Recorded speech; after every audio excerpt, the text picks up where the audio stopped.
All right, welcome back. So I'm still going to be doing regular videos. This will be part of my studying for the CCNP data center, though. So the last series I did, I read a document called Situational Awareness by Leopold Aschenbrenner, a former employee of OpenAI. Now, he was, from what I understand, fired, like legitimately fired from OpenAI. And I think it was part of the controversy that happened there. What he did was he sent a memo. Sending a memo usually doesn't go well. And he sent it directly to the board. And what it said was, the security here is terrible. It's not going to cut it. We're basically leaking out a dangerous super weapon to the entire world.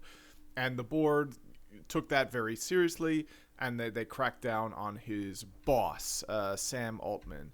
But the kind of ironic part is in this memo, it possibly leaked out security, confidential. That's in dispute.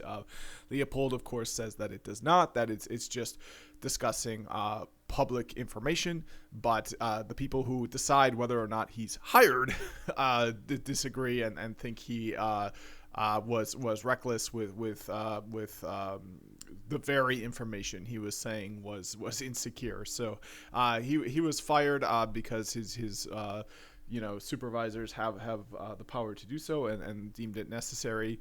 There was that drama at OpenAI where but this is not a gossip channel. I'm just giving you kind of a sense of that last series. So it's a great series. I read the whole thing. You don't have to listen to me read the whole thing. You can just go read the document yourself online. It's a public document.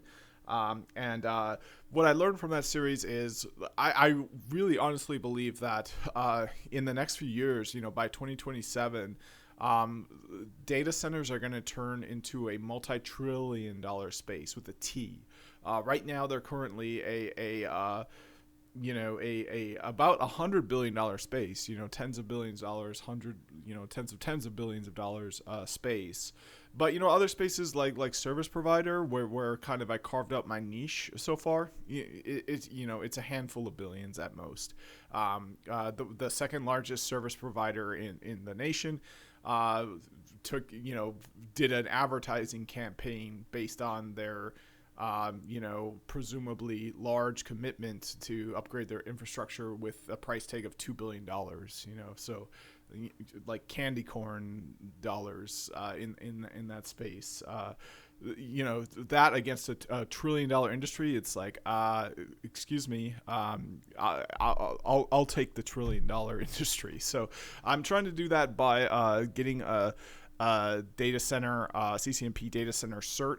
Now, I do have that niche carved in my career where I do have, years and years and years of experience in an ISP style network. So, I don't have to make sacrifices. The CCNP data center is widely applicable to networking as a whole. So what I learned here will be applicable to enterprise, to ISP, to even cloud. There's a cloud networking section on the exam. So I'm really not limiting myself by doing this. And then I'm kind of putting out there an extra indicator, an extra signal to the world that I'm aware of the growth of AI. I'm aware how it's going to happen. It's going to happen by building out data centers, and I'm ready and able to be a part of that. So that's the goal of this. So let me show you what I've got here. So what I've got here is my own private lab with my own private images.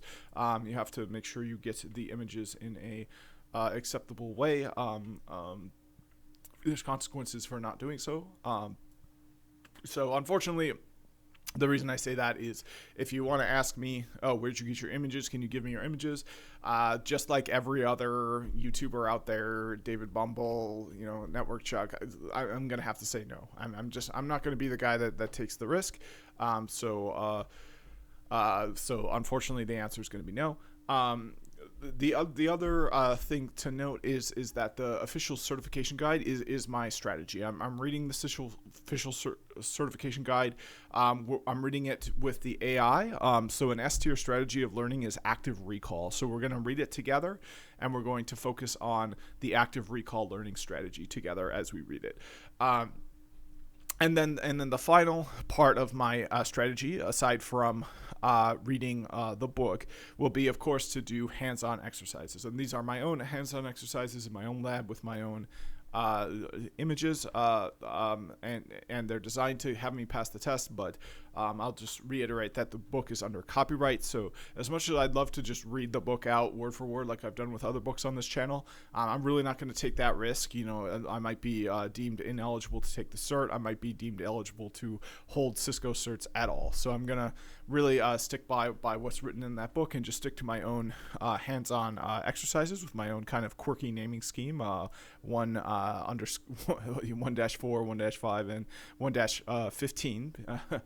And just do that on camera here. So and I do want to mention as well, there is an exception to the copyright in the book, and that is if you are doing it for the purposes of review, you can read a few select sections. So I have definitely done that on the channel. I've quoted the book and showed images of the purchased copy as a part of a review. So that is an exception. All right, but now let's focus in on completing the OSPF example. So I've read, right now I'm reading about first hop redundancy protocols. So I've read about OSPF, I've read about BGP, I've read about BFD, and I've read about PIM. So unfortunately, I do think I'll have to go back and do the reading, because when I read all the way up through BFD, I didn't use the AI, and then I only started using the AI with PIM. And even now, my last session with the AI, I really realized like what I want it to do with me, because before it would just summarize, it would just list off things, you know, like some autistic person that can't have a conversation and just kind of goes off on, you know, like I'm doing right now on this channel. So I might have to go back and do a lot of rereading. I'm hoping that just doing these exercises will be enough, especially since these are some of my stronger concepts. In the very next chapter, so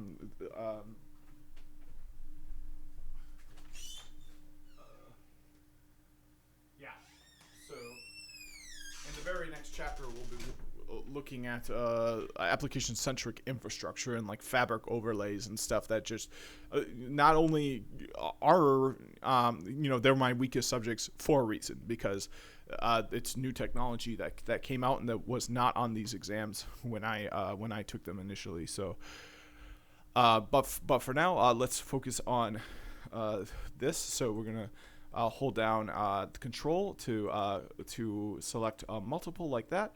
And then we're going to just start this one lab here and leave the other ones unstart.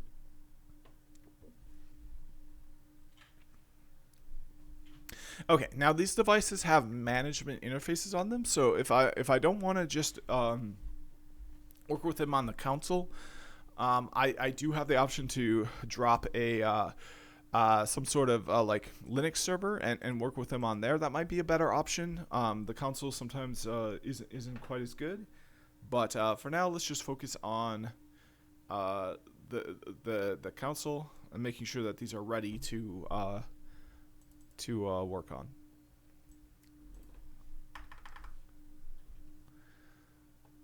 All right, and I'm gonna pause. I don't think there's a need to see this booting up. It'll take a few minutes, so I'll pause and be right back.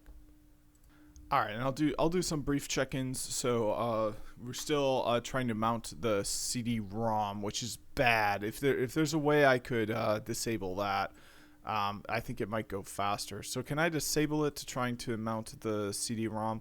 I think the boot up will happen faster if that's the case. So can I enter configuration to disable trying to mount CD-ROM I think boot up may happen faster. If that's the case, it needs to. There's nothing.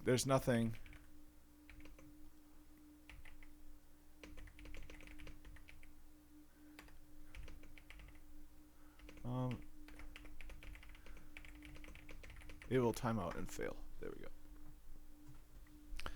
All right, so let's skip that. Oh, you know what? We can just hit escape. Oh, or not, or break. I don't have a break on this keyboard.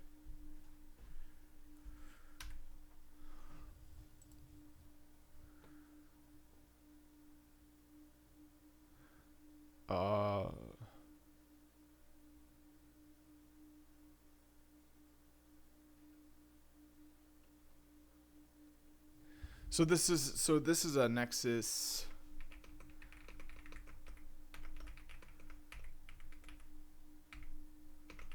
OS V.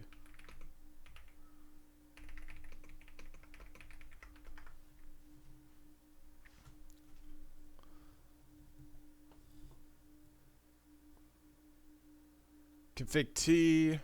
No boot CD-ROM. We'll try that. Okay, and now it's up. So let's try that. Okay.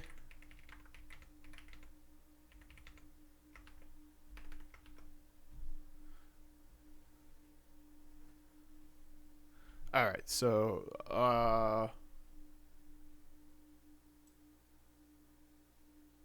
I don't have that command.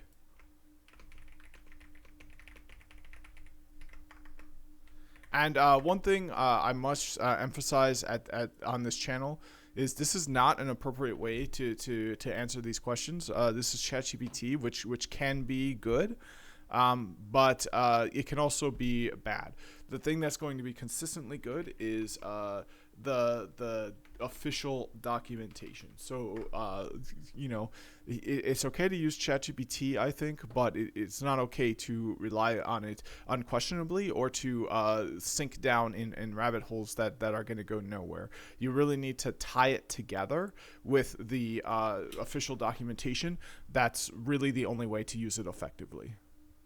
Otherwise, it'll just tell you the colloquial knowledge it has through its vast training data, and it won't tell you anything specific to the problem you're actually working on in a way that is actually valuable. So you can see it gave me advice for Linux. It didn't even talk about Nexus routers. And then it talked about Nexus routers, but it showed me commands that don't exist for it. So it didn't talk about my specific kind of network Nexus router. So the best way is you do a show version. So now we can see what kind of Nexus this is. So we'll just take the whole version and we'll say this is my device.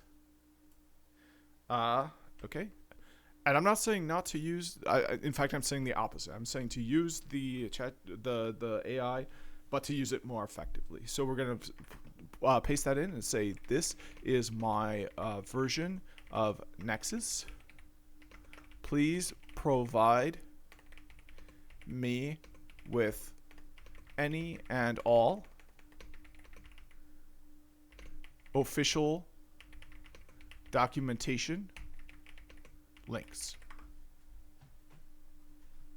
So see how, and you can think of it like with a person, that matters too. If you go to like a professor to help or a mentor, they're not going to help you unless they actually know more information about your specific problem. So you have to have those same kind of like people skills, professional skills with ChatGPT. Please do not hyperlink the links. Please show them in full.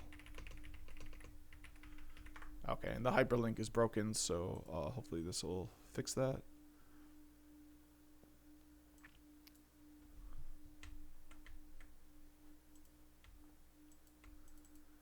Okay, so we can go there Oh, can't find the page.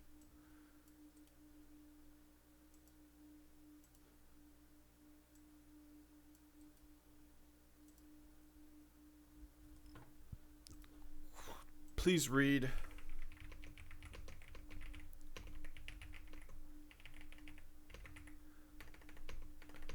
And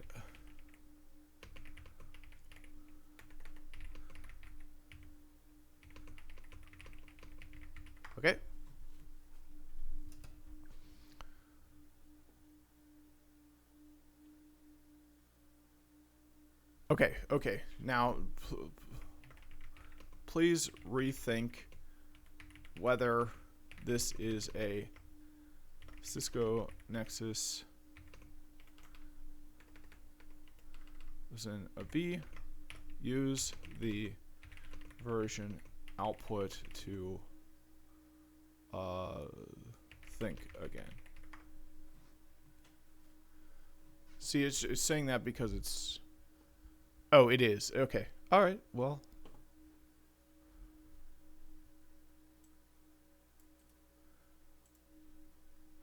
Yeah. So those documents, those links aren't found.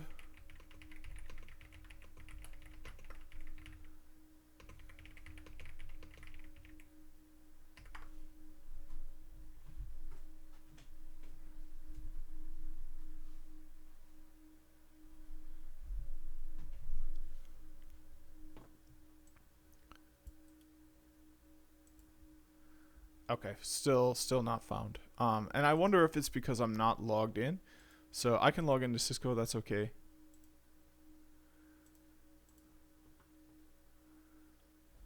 All right, and then we'll try it again, but I don't think that was the issue. I think the issue is, 404.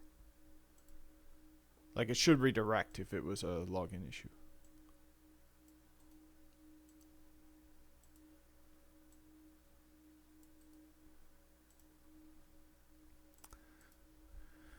All right, so those links are all broken. They go to 404. So don't worry about those links, and instead give me a link. Give me the top links that would help me to pass the CCNP data center exam. CCN as in Ned.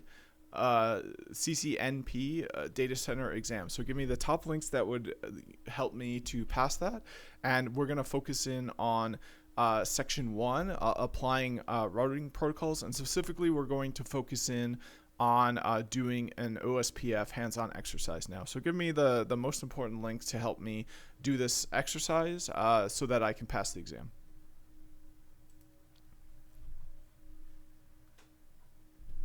And it might give me a dump link. If it does, we'll use a different link. All right, good.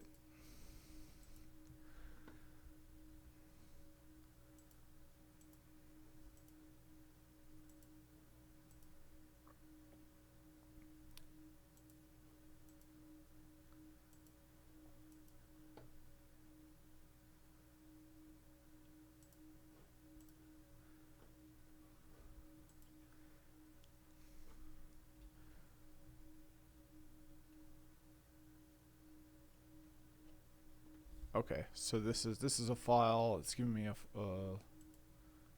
lab.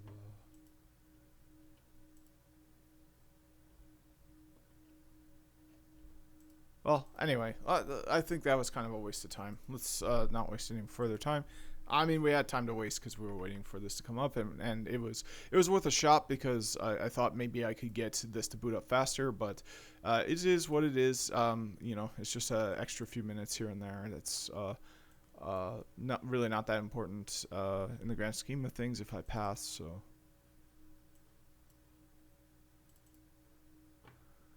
All right, so let's log into the next. Looks good.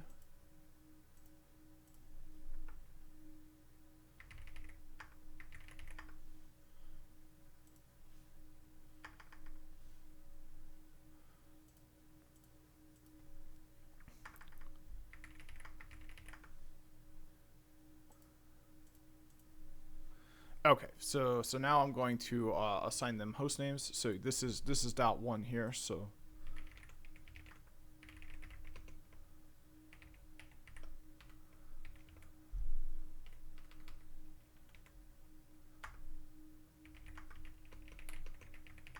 Okay.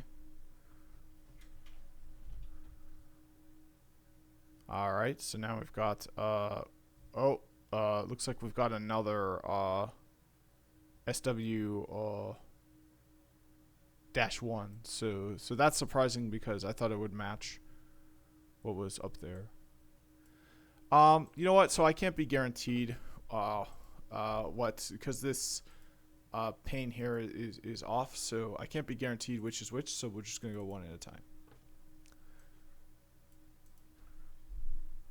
Yeah, we can see that the pane here is off, which is it should match what is written for the host name.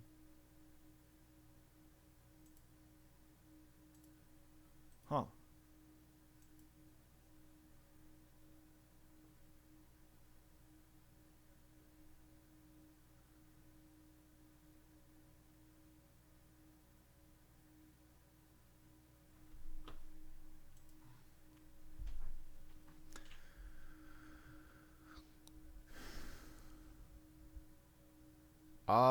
Let's try using secure CRT. Oh, don't have it. Yeah, I'd have to download it.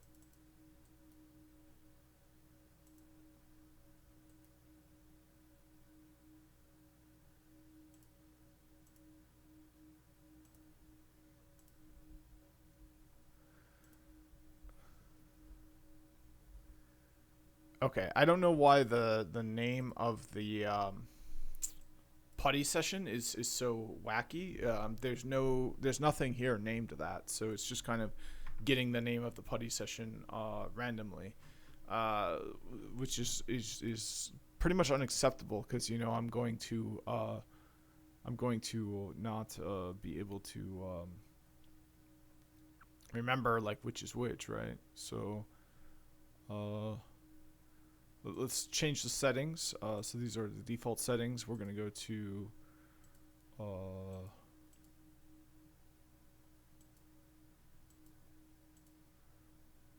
window, appearance, behavior. Oh, here we go.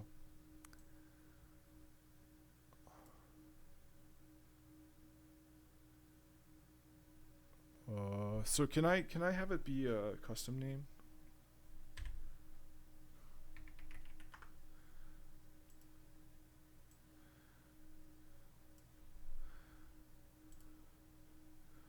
Can I make the can I make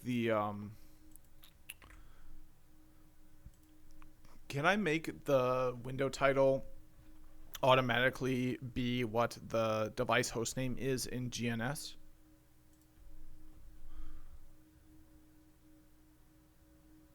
Remote command feature. Sending a command that sets the window title. Oh, you know what? That'd be kind of cool. Yeah, let's do that. So, session category.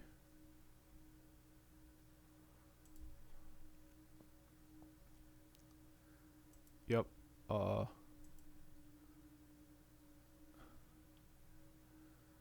Okay.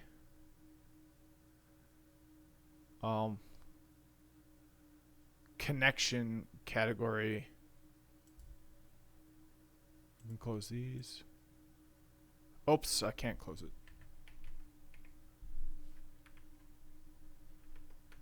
Oops. Okay, well, that's okay. We'll open this. And then go to the settings. Okay, so session.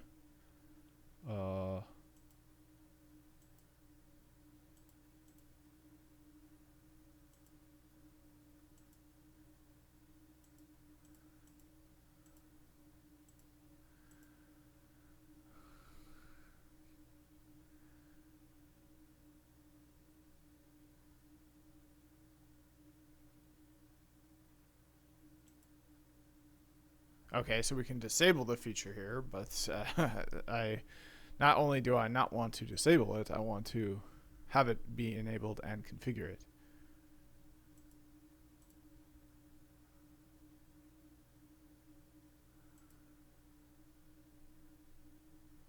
Answer to the okay.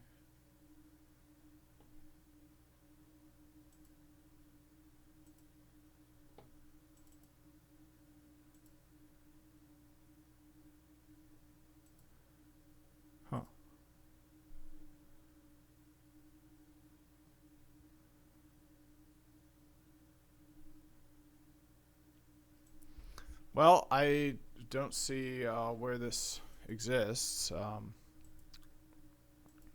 Yeah, so it looks like, unfortunately,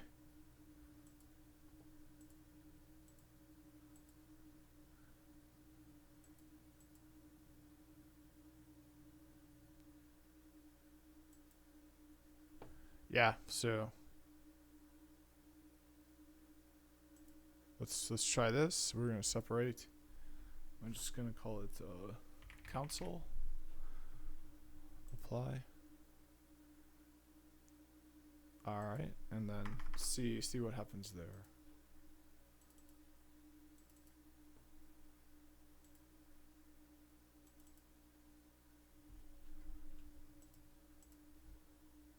Okay, so now it's overwrote. Oh, you know what? Because I never saved it.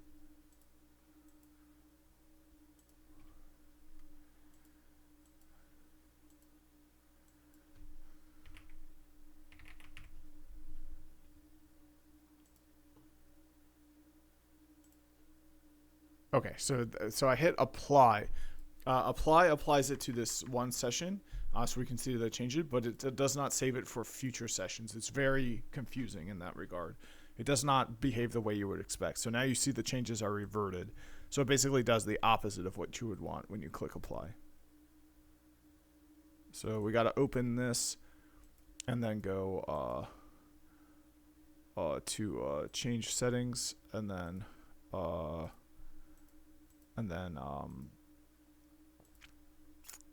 to behavior, and then we'll change this to council and check this.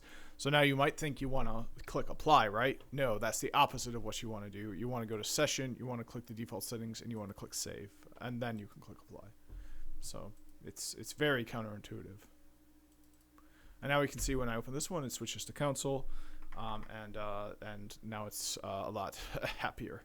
And if I click another one, it should just say council, just like the other one, which is not great, but it's better than having it be mislabeled. So I'm pretty happy with this.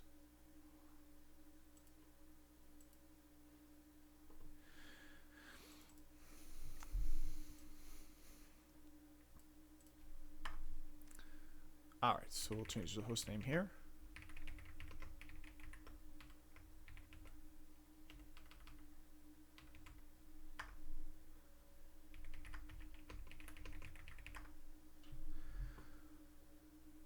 All right. And then change the host name here.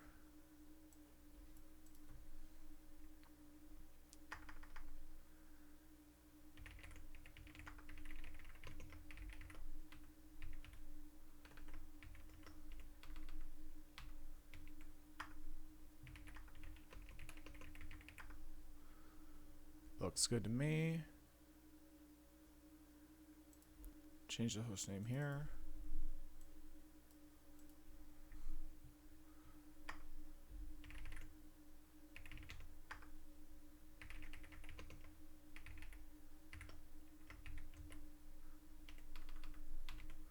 Oh, and in case anyone was wondering, which, I mean, nobody is, because nobody's watching this.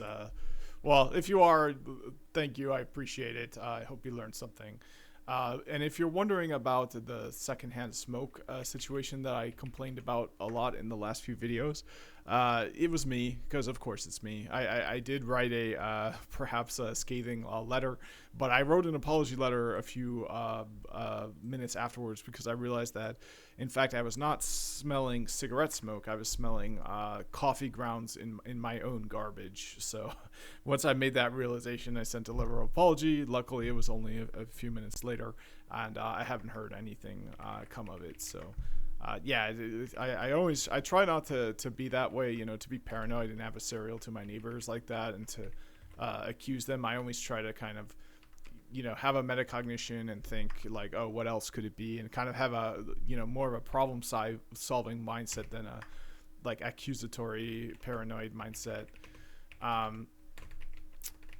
But in this case, I failed a little bit. I am doing I am doing a fast, the Prolon fasting mimicking diet. So yesterday was day 3, which is the hardest day of the fast. So I slipped up a little bit there mentally, became a little bit more irritable. The other thing that happens, which is actually pretty cool, is a lot of your senses come back online. I feel like because like you're going into this autophagy state, and like your body's like starting to prioritize different things than just digestion, and like it like makes your skin better. It makes your like I find exercise like a bit easier. Believe it or not, it's counterintuitive, but like I take a lot of walks, and I find it easier to go on long walks. So my senses probably came back online, and even though I had those coffee grounds in the garbage for a couple of days, I didn't smell them until I started doing the fast, and then it started really bothering me. So. All right, so we've got a problem here. We've got a syntax error while parsing this. So let's compare the show run between that and one where we did not have that syntax error.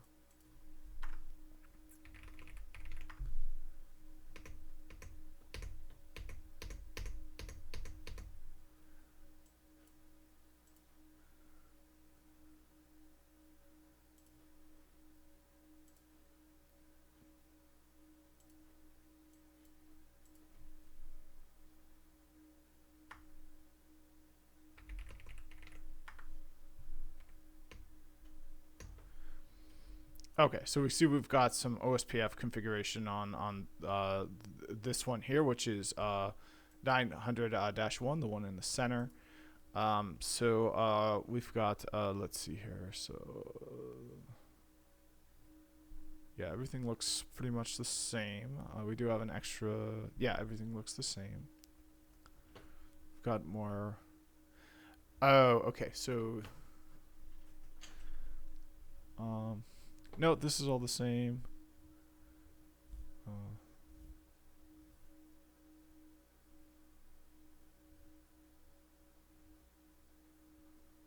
Okay, so I don't know what's happening there to make that a problem.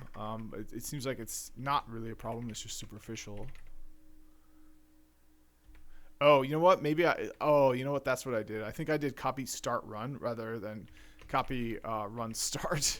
It's just that kind of day. I'm on that fast, so my brain's kind of okay. Yeah, so now I don't have the issue. Okay, and I obliterated out the well, yeah, I did copy start run rather than copy run start. I mean, copy start run is a very valid command. It's important to know that you can do copy start run.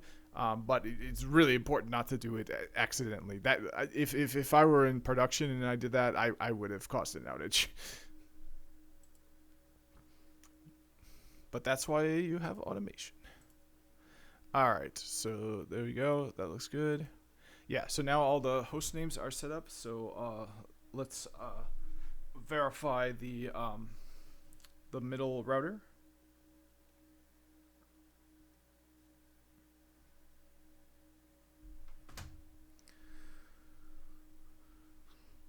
Okay, so it has to do with OSPF.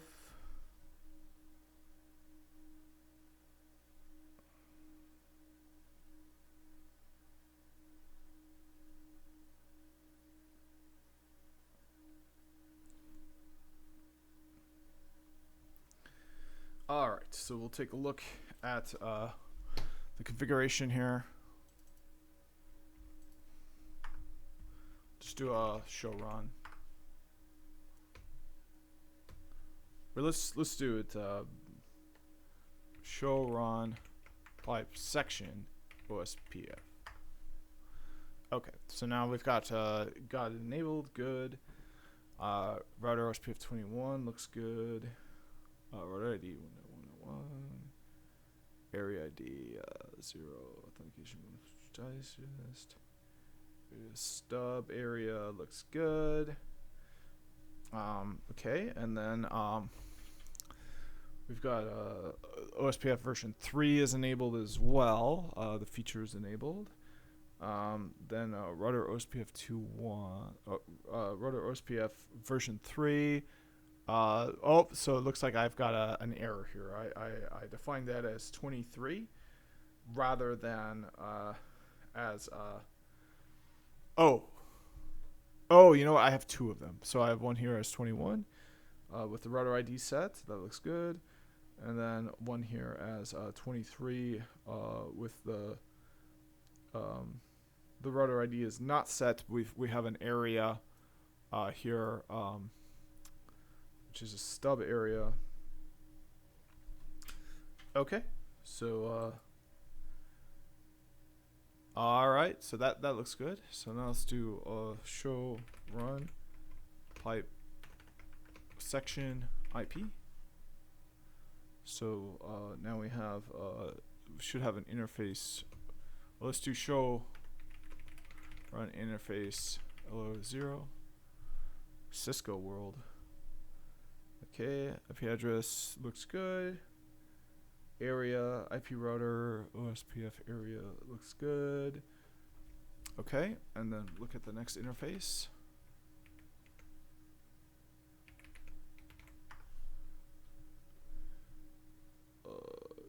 Okay, looks good.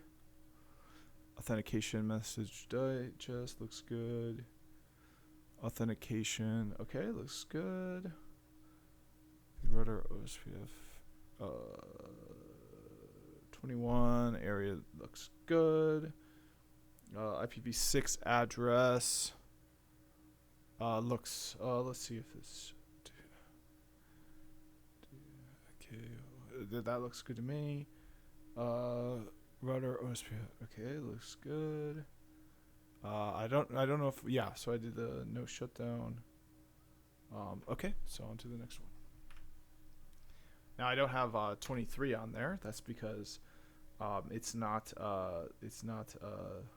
for that area. 23 is for area 5.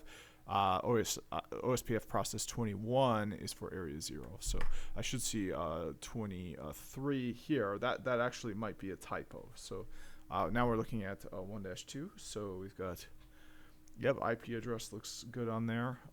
MTU. Authentication message digest looks good. OSPF authentication keychain MyPass. Network point to point. IP router. Oh, okay, so it is 21. That's interesting. You know what? It must be because area 0, is here where we have 2 links. Yeah, so we're describing this side. Okay, good. Alright, so on to the next one, which is port 3. .9 looks good. Hello interval looks good. Router 21 looks good. 6 address looks good. V6 router. So you have 23 area. Looks good. And a no shutdown. So, everything is good to go to set up to do the exercise. So what we're going to do is do the rest of the there's a few more there's one more set of configs to verify, and then we'll go through the verification. And make the remaining configurations that are required on the other device to make this work and make sure that it passes all of the verifications. So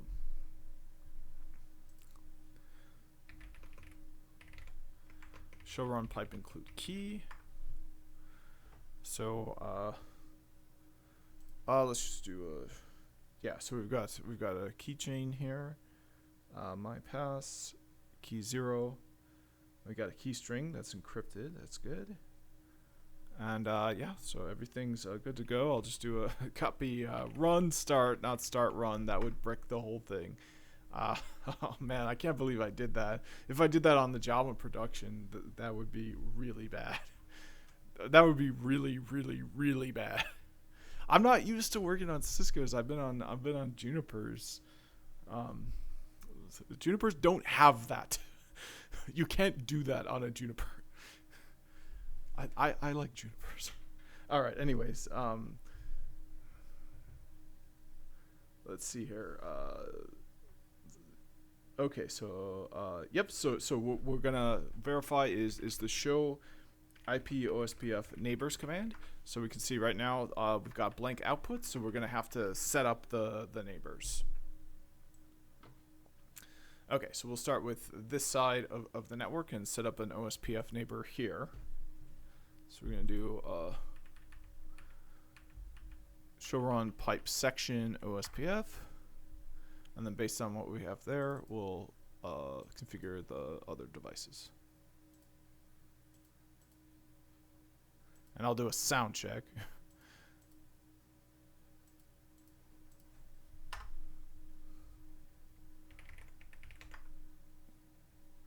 Okay, so this is where it gets interesting. Now the process ID doesn't have to match as far as I know. We'll play around with that. Let's do a router OSPF 20. Okay, and then we're oh, you know what? The first thing we have to do is enable the OSPF feature. All right, and one thing I'm going to do as well is get a Wireshark going. So we're going to start the capture and start the capture visualization program, which is Wireshark.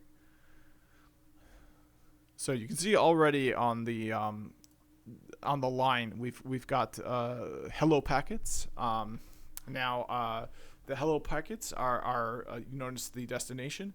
They're to the multicast address. So there's a source as well. The hello packets are sourcing from the IP address on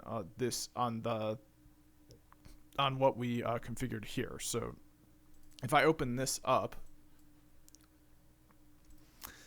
and then I do a show IP interface brief, the command that everyone does, who is the command you'll see done most often, I would say. Yeah, so we can see these are hello messages. So they're hello packets, see that? And they're coming off of interface ETH1/1, which is the link we're sniffing. So they're only sourcing from this.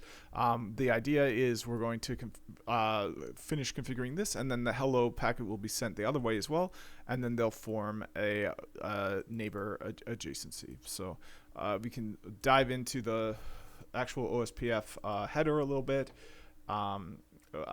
We can see the protocol number, which should be yeah. So it's in the so the traffic that the packets are encapsulated in information. So we have information about the entire thing here, and some of this is just information for Wireshark, like the coloring. I think yeah. So. And then we have the frame header, and the frame header gets stripped off by the router and replaced with another frame header. So this is the current frame header. This frame header. This is the MAC address of the interface here. So if we were to do a show interface of ETH1/1. Now you can see this MAC address matches what we've got there. 0C19000 1B08. It's the same as it is here. Okay, and then next we have a yeah. So this happens to be a the one I selected was a OSPF v6, and we can see that because the source address is a v6 link local address. So we can take a look at that, but then we'll look at the v4. So it shows you the router ID of the source. It shows you the backbone it is in. Hello packet has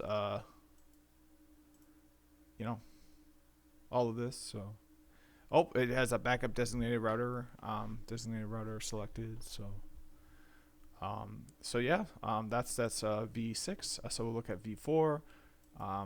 So v4 has a different header here.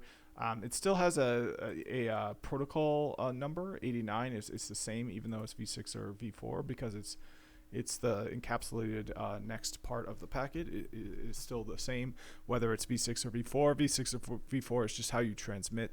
Well, it's not the same packet. It's OSPF v, so we have version 3, see, and then in v6 it's another version. It's version 3 for v6, and then it's version 2 for v4. So we see the difference there.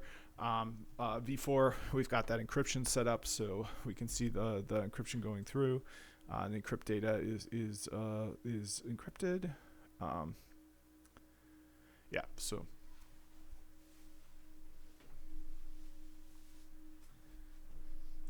All right, so moving on, we could filter out for, now this is a router advertisement. So this is kind of like the IPv6 version of ARP. Yeah. All right, but let's filter out for OSPF and only focus in on that. All right, and then finish up the configuration.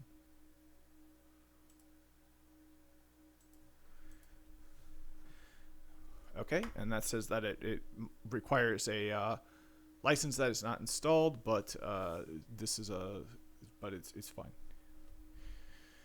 All right, so we've got the feature enabled. Let's do this first. So we're going to need, so if we do a show IP interface brief, we don't have any of the interfaces configured. So we see this one is supposed to get, so that other one had .10, so this one will get .2. So let's start there.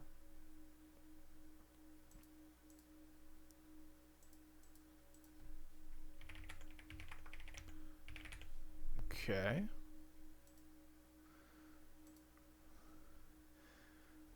So this is ETH1. Good job. Okay, and then IP address 10.10.10.2 / 30. Okay.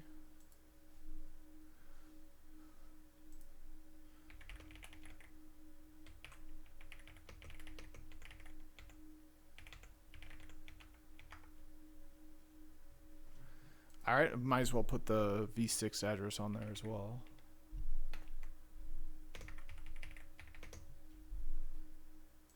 And it's yeah, so it'll just be .2.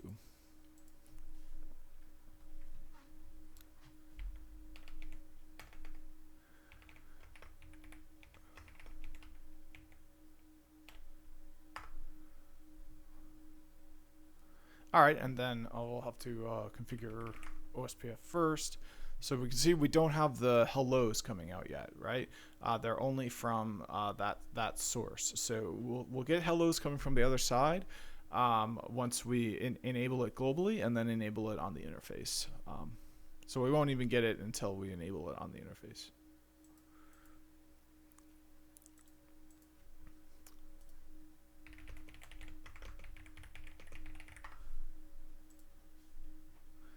Okay, so I'm gonna try something weird here. I'm gonna do router OSPF 20.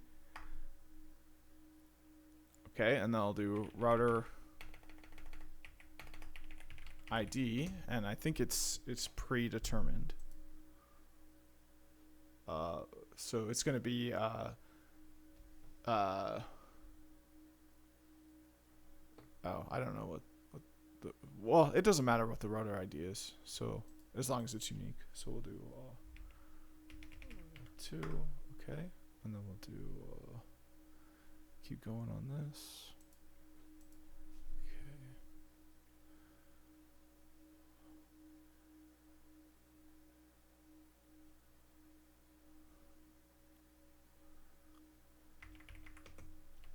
This is the backbone area.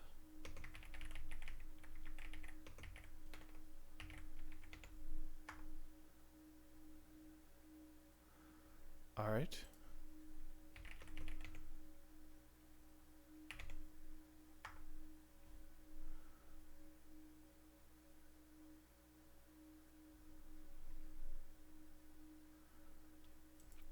Okay, and then I want to prove there's still nothing coming from that other side because it's not on the interface yet. So let's get it on the interface.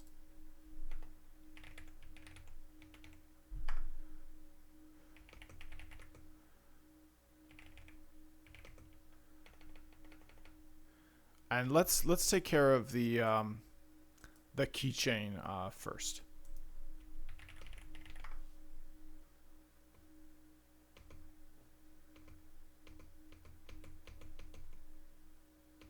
Oh, I forget. I think that's at the top. Yeah, it's right here.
Okay, so now I've got V4 activated, so we should see some hellos coming from that other side. I might have to no shut the port first, so I think I'll do that. And I haven't set up V6 yet. There, so I no shut the port, and we can see instantly we've got a hello packet coming up. So now we're going to see a neighbor adjacency form. There we go on V4, and then next we'll see it on V6. So we can see what happens when the neighbor adjacency forms. So we can see we've got the hello packet coming out. We've got a header here. Yeah, it's cryptic. We've got yeah, so it's out there. So now there should be some sort of acknowledgement that the other side is being detected.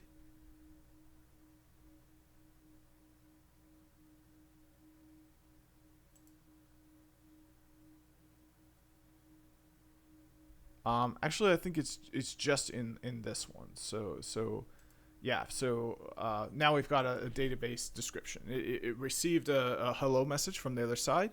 So yeah, it's not going to send anything back. It's just whether or not it receives it regarding a hello packet. It immediately moves on to a database description packet. So now we see it describes its database.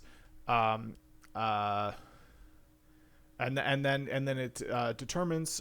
So we can see this is coming from .1. So then .2 describes it as well, and it determines if it needs to update its database or not. So we can see the database. Let's see here. Okay, so it'll tell you if it's a stub area or not.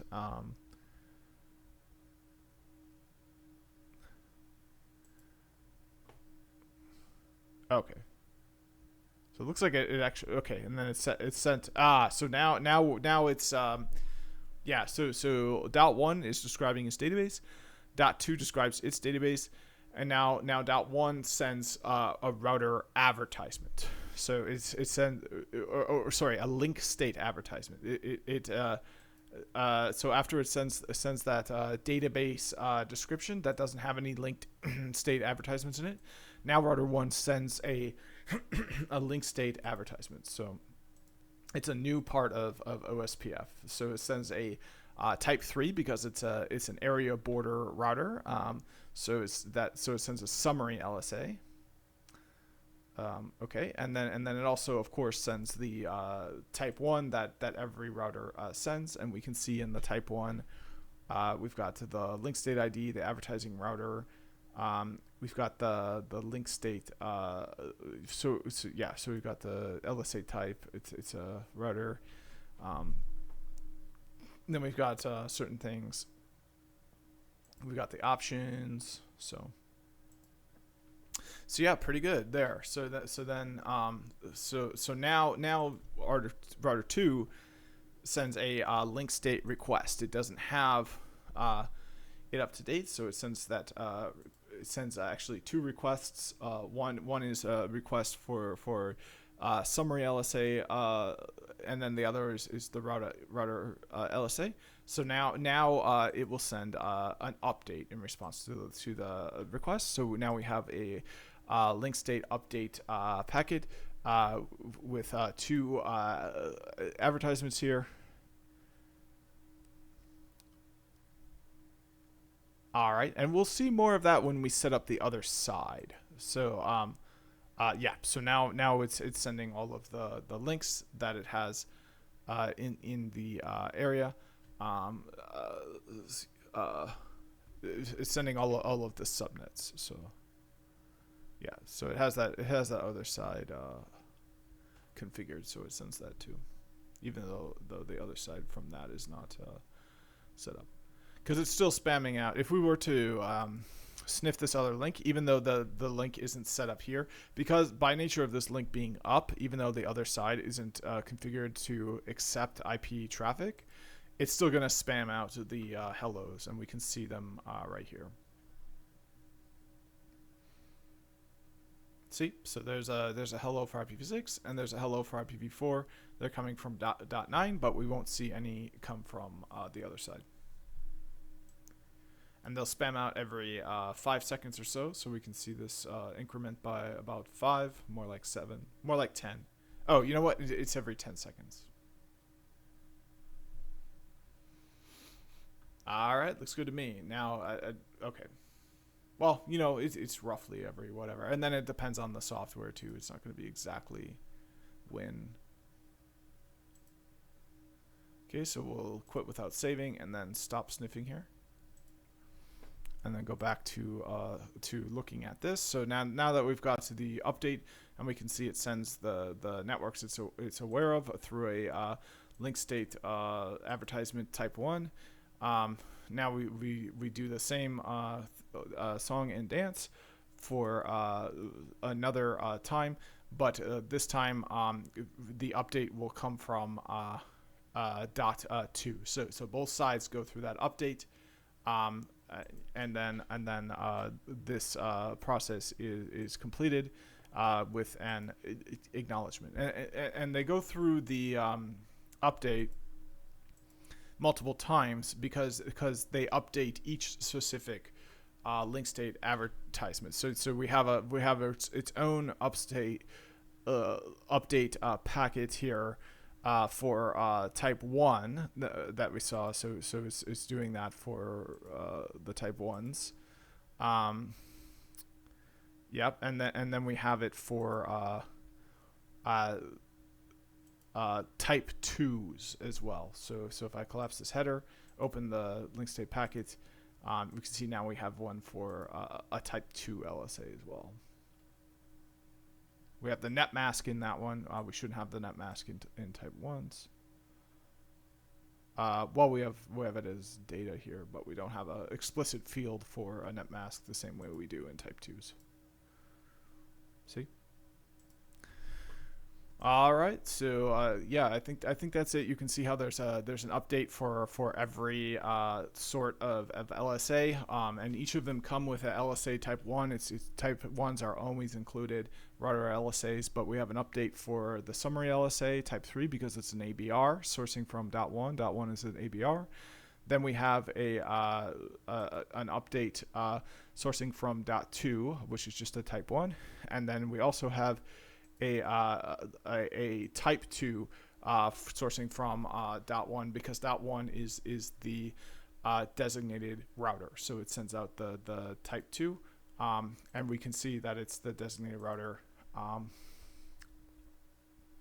think in one of the I think in the type 1, it should. So it tells you the advertising router, but it doesn't tell you the designated router, I think.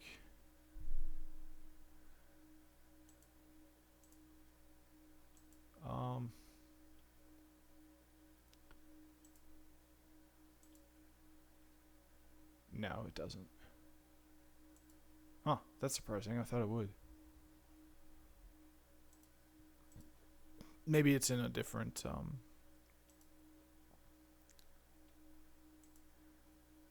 so database description, maybe it's in there. Don't see it there.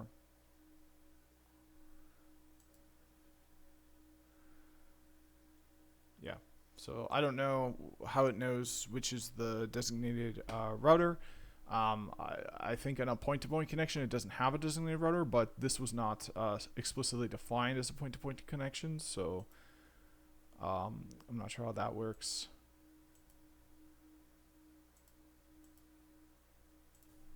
Yeah, so not sure exactly what's going on here. That's the point is to know enough to pass the exam. So with that, let's bring up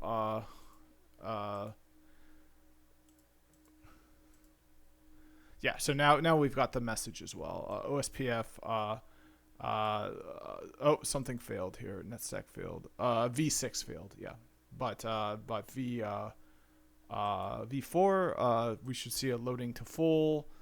Now I can do that. Show OSPF neighbors, and we should see a neighbor for yeah. So state full. The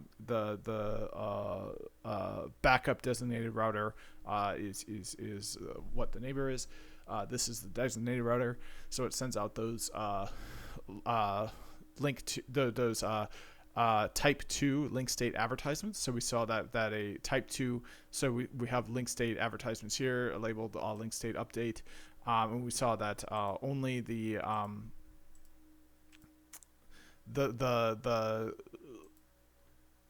link state advertisement type 2 was only sent from from .1.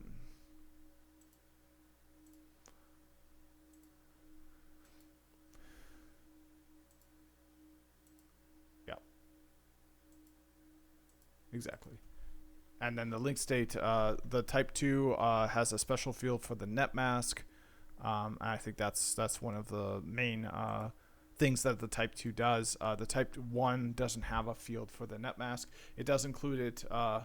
It looks like as data when it sends out specific network types, but not as a direct field the same way as a type 2. All right, so let's set up V6, and then I might need a break. This is, let's see the clock. I'm usually good for about an hour. Yep, so it's an hour. That's usually the best I can do. All right, so let's do and notice how I used a different process ID number. I used 20 here, but 21 there. They don't have to match. What has to match is the IPs have to be within the same subnet. The area have to match, but the process ID is local to the router. They don't have to match. So we'll make a match for the second one, just to show that it's okay if it matches, but it's also okay if it doesn't.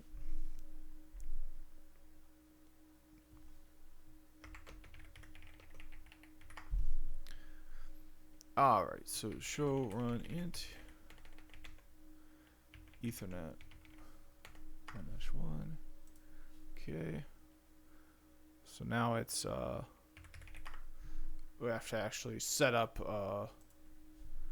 So it's going to be yep, 21. So router OSPF v3, and I'll match it just because I want to show that it's okay if it matches and it's okay if it doesn't. So first we have to enable the feature. Okay, now we can do router OSPF v3 21. All right, looks good to me. So now it's we can give it a router ID. Oops, and I gave it a duplicate router ID. We might want to look into something like that later, what happens if it's a duplicate router ID, some troubleshooting, some things like that. But for now, I just want to keep going, and then we'll hone in on what's on the test. It's like if you have to troubleshoot like something like that, like yeah, we'll dive into it. But if not, let's keep on topic here. All right, so then that looks good. So now it's time for the interface configuration.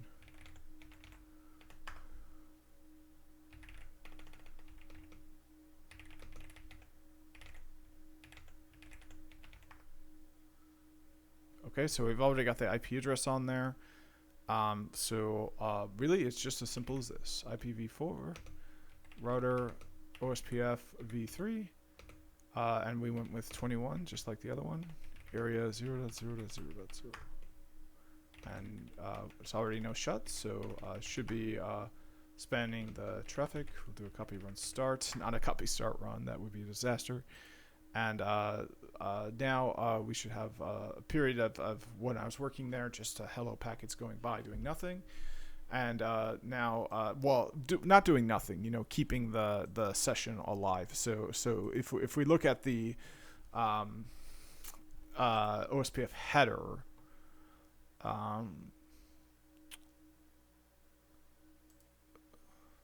there should be...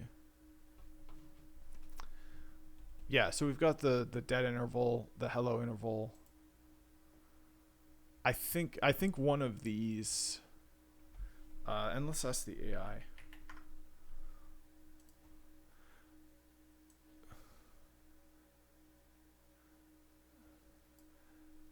So we're going to ask, do any of these OSPF packet headers indicate that the session is being kept alive?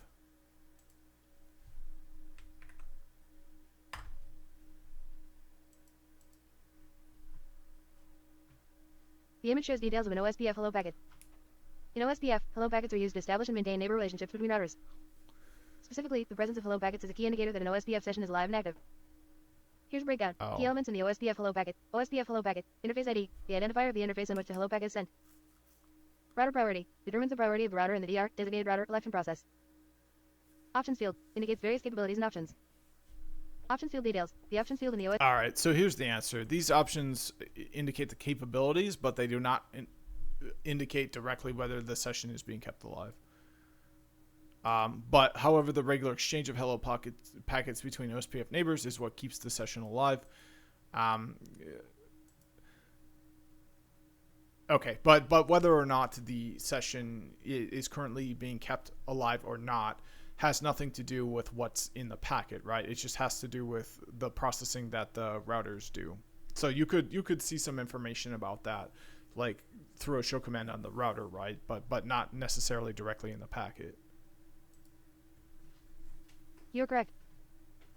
The OSPF hello packets themselves are a mechanism used by OSPF routers to establish and maintain neighbor relationships. However, the information within a single hello packet does not directly indicate the state of the session, whether it is currently being kept alive or not. The state of the OSPF session and the status of neighbor relationships are determined by the OSPF processing that occurs on routers. Yeah, so this command will show sending and receiving hello packets. Routers periodically send hello packets to discover and maintain neighbor relationships. Dead interval. If a router does not receive hello packets from a neighbor within the specified dead interval, the neighbor is considered down. Determining the OSPF session status. To check the status of the OSPF session, you would typically use show commands on the router. These commands provide detailed information about OSPF neighbors, interfaces, and the state of the OSPF protocol. For example, show OSPF neighbor for IPv4. This command displays information about OSPF neighbors, including their state, e.g., full 2WAY. This is it. Show IPv6 OSPF neighbor for IPv6, similar to the IPv4 command, but for IPv6 OSPF neighbors. Show OSPF interface. This command provides detailed information about OSPF interfaces, including hello and dead intervals and neighbor states. Example output of show OSPF neighbor. In this example, the state field indicates that the neighbors are fully established. Okay, so we don't have to do that. So it looks like in some you can get the dead time just in the regular output, but in my version of the images, I have to do an extra command to get the dead time. The uptime is available, but not the dead time. So we can do summary, or we can do DCL. If we do summary, maybe all right, summary. Yeah, so you can only really get it in the detail. So if this dead timer expires and no No, so the dead timer, we should see it continually get reset. Um, if it doesn't receive a hello packet, then see how the dead timer reset back up to 40. So it's going down, and then every about 10 seconds. So it should never really get it should never really get under 30 because those hello packets are sent out every 10 seconds. So every time a hello packet is received, that dead timer is going to go back to the full time. So we see how it jumped up to 39 there. Now it's at 35, 34, 33, 32, and back up to 41 because it received a hello. So you can adjust those intervals. You can make the hello packets come out less often if you want less chatter on the line. You can make them come out more often if you want there to be less time, a shorter outage, right? Because or a shorter amount of time when one side is dead, but the neighbor relationship is still up. So you can adjust hello packets for that, and then you can also adjust the dead interval timer if it's like a bad link or something. You don't want it to go down just because it missed a hello packet, because sometimes it'll take like more than 10 seconds. Then you can make it so that it has more time to receive a hello packet, and you can do that while keeping the time that the hello packets are sent out the same, because it's sent out every second, but it only has 40 seconds to receive the packet. So it has 4 opportunities to receive it. You can give it 8 opportunities. You can give it 16 opportunities by increasing that dead timer. All right, so that looks good. So up next, we have analysis of the IPv6 neighborship coming up. So here it is. We see it's all IPv6. That looks familiar. And then everything else should look familiar as well. We do have a difference here. It's version 3. But other than that, it's pretty much the same thing. So let's get the AI to describe this, because I think sometimes it's good at putting things in words. So describe what is happening here.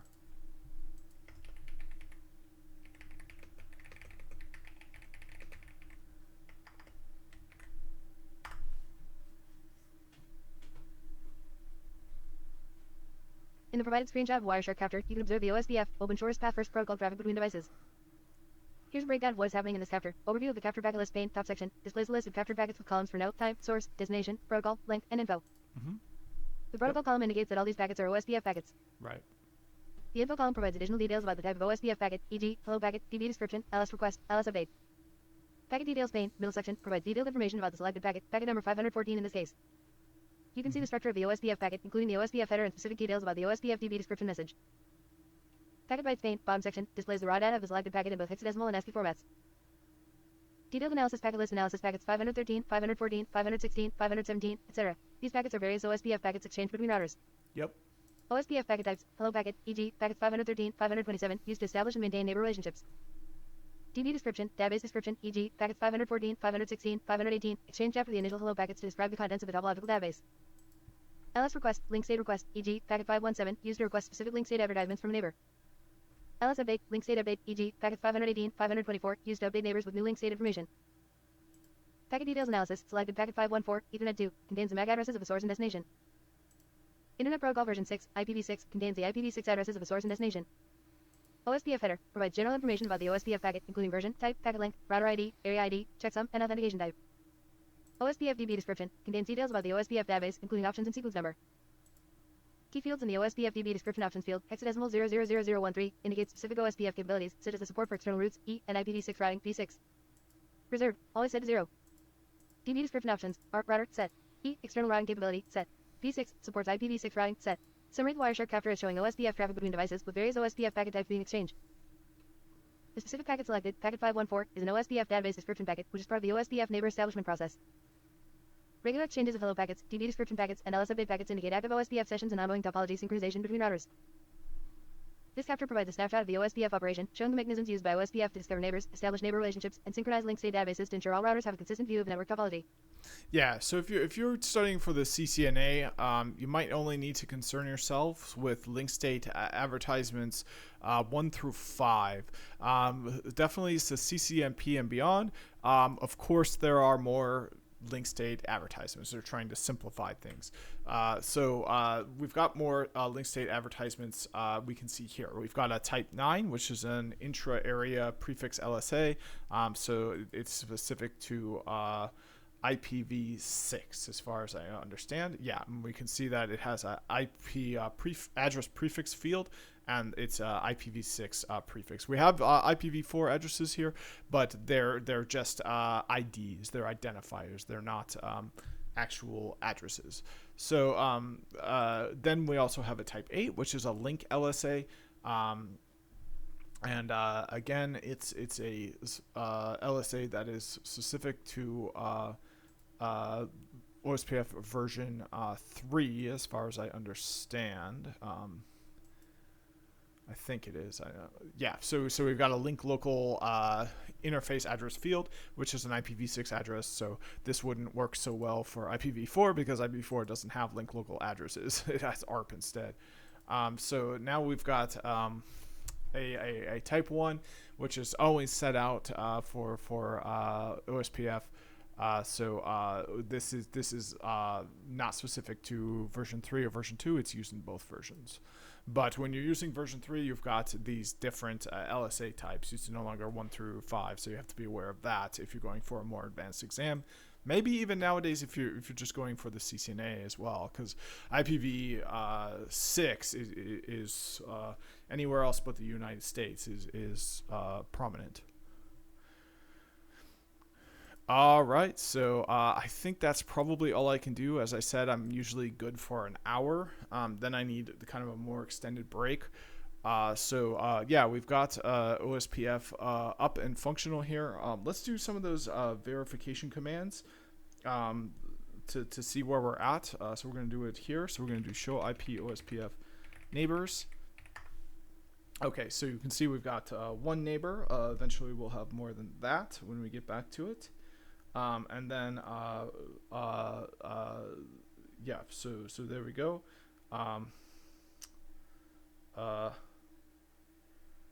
Okay, and then the next command we'll do is show IP OSPF.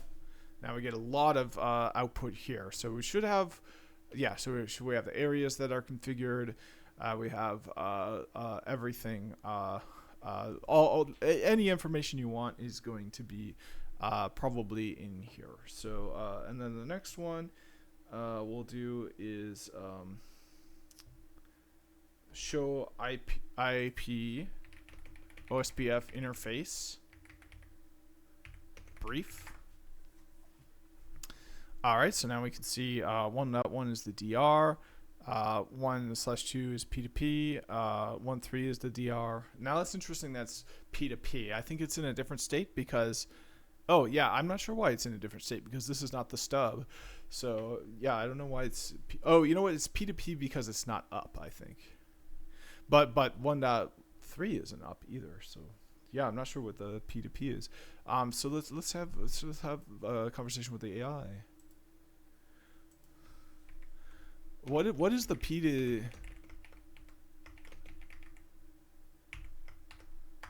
Yeah. Point to OSPF, point. open source path first. The P2P state stands for point to point. Okay. This state is one of the possible interface states and indicates that the interface is configured as a point-to-point link.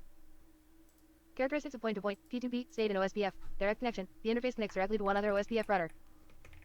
There are no other routers on this segment, unlike broadcast networks where multiple routers can be on the same link. Ah, see? So it is configured No that designated way. router, doctor, or backup designated router, BDR, on point-to-point links. There is no need for a designated router, doctor, or backup designated router, BDR. Right. So you don't need The these DR, on BDR election point-to-point. process does not occur on point-to-point interfaces. Mm-hmm. Simplified hello protocol. OSPF hello packets are still exchanged to establish and maintain the neighbor relationship. However, the process is simpler as there are only two routers involved.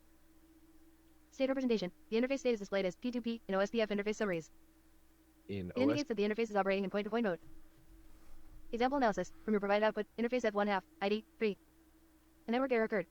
Please check your connection and try again. Okay, and then there's an Condition error. I might be out of juice. You only get a limited amount, and I use it extensively. I'm a power user of AI for sure. So but this is good enough. So yeah, that looks good. So we see very clearly I configured point to point on this interface, so it does not have a election that signifies which is the designated router, which is the backup designated router, and which is what are other routers that are neither backup designated routers nor designated routers. Don't need to do that for that because it's point to point, but we can see there's no neighbors, so the other side hasn't been set up on either of these. In this video we set up the side here, so yeah, that's good enough for this video. I'll have to come back and do more videos. I can do these videos pretty regularly because you know, it's a multifaceted approach to learn the material to pass the exam. It's reading, it's active recall strategies, and then it's these hands-on exercises. So these hands-on exercises I can do fairly regularly, but for now I think that's going to be the end of the video. When I come back, we'll bring up these other neighbors, have more conversations with the AI about OSPF, and then we've got a lot to get to, so I don't want to linger on this forever. So hopefully I'll mark this done pretty quick, and then we'll move on to BGP. So that's it for this video. Thanks for watching, and see you in the next one.